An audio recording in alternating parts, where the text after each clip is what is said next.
What's going on, guys? Welcome back to the DX Gamer Show. My name is Mike, aka Operation DX, and during my look video, it was requested that I do a Let's Play series of PlanetBase, so you know what?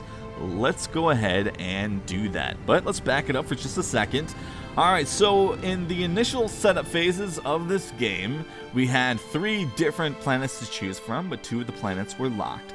We had to achieve so many milestones in our gameplay experience to unlock the harder level planets. So you noticed I had 3 on the first one because I did like the tutorial and goofed around with the game a little bit before I played it for the look. And then you needed 5 for the challenging planet and 10 milestones for the overwhelming planet, which I can only assume is really difficult. Anyways, we are taking a look around our planet here to make sure we have a nice plot of land to work with, because sometimes when you start off you can get gimped. When we landed down in our colony ship, and the colonists that walked off the ship were 3 workers, 2 biologists, 1 engineer, 1 medic, and 2 bots. Alright, so we have a blue bot, which is a helper bot that just carries the boxes around and picks them up for you and that sort of thing. And then we have the yellow bot that is kind of like an engineering bot, but can't do everything an engineer can do. So it can build things and it can carry things for the most part.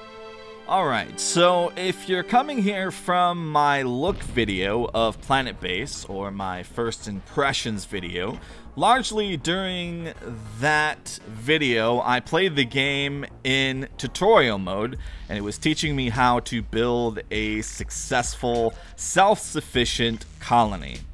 So some were concerned that the game looked like it was like doing everything for me, and it was voiced in the comments about how like it seems too easy to make a self-sufficient colony.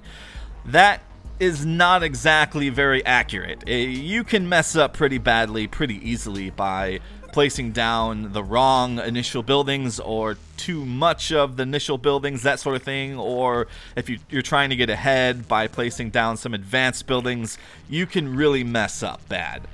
Let me go ahead and explain what we have going on here in the initial stages of PlanetBase. So I've got a oxygen generator, a solar array, I'm building a power generator, and I have a water generator. Now these aren't the standard sizes you saw during my look video, because you have the option when you place down some of these structures to make them larger. You do this by scrolling your mouse wheel. So I started off in my look video with a smaller oxygen generator, a smaller solar array, and so on.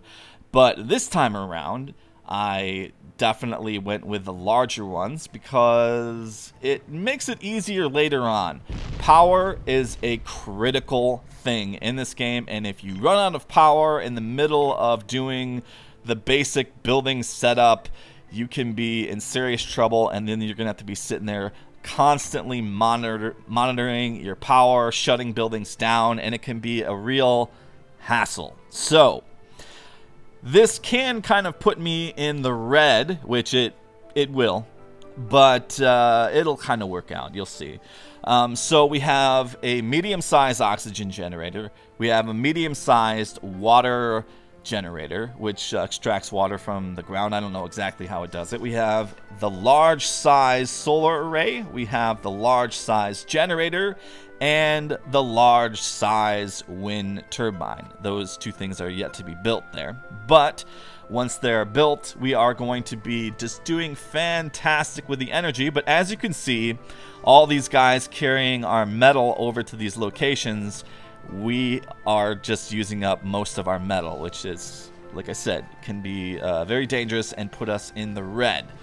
However, if we can get ourselves close to self-sufficiency by building a mine and a production area, then we'll be just fine and dandy. However, the game does slow down. It always slows down at a certain point when you run out of resources. Now, we have the option to scrap our colony ship, which will give us some additional metal when we actually run out. There we go. So the game does have a day-night cycle. If you look in the upper right, you can see we have a sun symbol, and that pretty much signifies like the day, and it'll go into another cycle for night. There's 2 stars. There you go. It just switched over. And then the UI indicator next to it is how much wind is going on around us. So that's how efficient your wind generator is going to be. And this is exactly why you want to have that generator backup, because sometimes at night the wind doesn't kick up and you have no power being generated by the solar power and no power being generated by the wind generator. So that's why we have that generator in the middle collecting power, and it just stores power for me so that the base can operate. If the base happens to shut down, again, it is pretty detrimental to your astronauts, as they can't survive without oxygen, they can't survive without water, and trying to manage that is just a big issue. If you noticed, I clicked on my biologist here because I'm a little concerned about him, because he has a yellow marker above his head signifying that his oxygen levels are getting kind of low. So he needs to get inside ASAP to refill that. It just turned orange, okay? So we're gonna click on him again, and now you can see all the things that we need to fulfill: health, food, water, oxygen, sleep, and happiness. And these are all things that we need to take care of to keep him happy and functioning. If a crewman does get injured, they will not work. They will just walk around consuming resources. So we need to make sure that we have a medical facility up and running. But first things first, it takes a little while to get everything up and going here. So we have the critical things built as far as basic survival, and that is oxygen. But clearly, they need more than oxygen to survive. Alright, so the next thing I decided to go ahead and build is the cantina. The cantina allows them to have a place to eat and drink water and have entertainment and that sort of thing. So we are going to go inside the cantina and place down a few objects: the table, the drinking fountain, and something to give them entertainment. So there's like a little TV here, so we're gonna put that down. For some reason in the tutorial, the TV kind of bugged out, and when I placed it down, it didn't actually get built. So if you notice, like towards the end of the video, a bunch of my astronauts had sad faces because they weren't getting any entertainment, because the TV never like got built for some reason. Don't know what happened there. Alright, so now that we have a cantina, the next thing I want to build is a biolab. The biolab allows me to grow fruits and vegetables, which get processed in the food processor, which is something you build in the cantina, and that will allow them to sustain their food. So everything has sort of like a dependency, as I was talking about in my look video, and they need to be fulfilled, otherwise, you know, your astronauts won't survive. The whole idea in the initial stages of the game is to build a self-sufficient colony. Now, it's not all cherries and rainbows on this hostile planet. Alright, so we do have a bit of a wild card going on, which I haven't talked about yet, but I'm going to right now. So there are comets striking the surface, so every once in a while we're going to hear this explosion sound going off in the background. And what could that be? Well, we just saw one. Perfect timing there. Those can do either damage to your structure, or they can flat out land on one of your colonists and kill them. In this current stage of the game, that would be pretty much game over. You might as well just start over, unless it didn't happen to kill a member of the crew that you just have one of, kind of thing. So, I mean, if it hit the medic or the engineer, game over, right? Put simply, at this current stage, we don't have the facilities in order to replace lost crew members. Eventually, we do get to that level, but we're not there yet. We're still trying to achieve self-sufficiency. All right, so I'm making a little bit bigger of a processing facility. Just from playing the tutorial, this is actually a critical building that we need in order to make 2 of the basic fundamental resources that pretty much construct all things in this game. So steel, and I can't remember the name of the second resource. It's like this plastic type material. If we click on one, I'll call it out. But here we're just double checking the metal. So another thing that we did is we actually ran out of metal, which would have been really bad, and kind of pushing into that red line I was talking about earlier. So we have the option to recycle our colony ship, which gave me some additional metal, and that will help me finish these critical projects. All right, so we have a mine being built in the background, and we have this processing facility, and it looks like we have enough resources for both of those.